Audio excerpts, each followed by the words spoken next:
The Samsung Galaxy Z Fold 5 has received a lot of upgrades today, and the most of them are positive news. The design is really the focus of today's first post.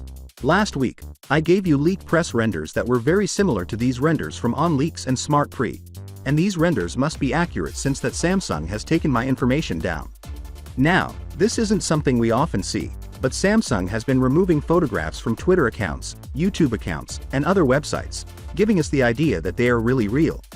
Now that we know this, we can be sure that the Z Fold 5 will look just like this. We reported a tweet from Ice Universe last week, who said that although the new water drop type hinge had reduced the crease, it was only by 15% and that it still looked very similar to the Fold 4. This suggests that we may have some positive news about the display durability owing to the water drop form hinge. Since that time, his tweet has been removed, but Allies Universe often only removes tweets when they include inaccurate information, so ideally we are searching for a decent improvement for the crease of the Z Fold 5. The display is going to be better and brighter now, even though there is still a crease. It will also be more robust.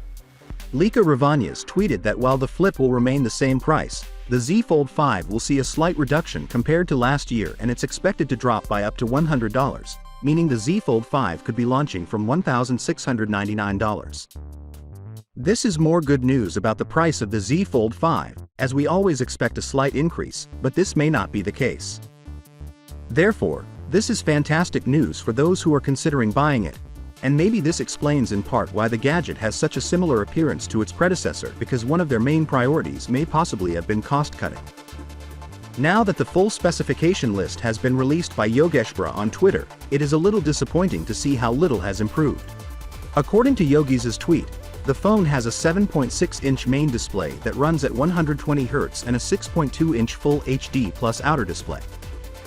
It also has 12 GB of RAM and up to a terabyte of storage, and it is powered by the Snapdragon 8 Gen 2.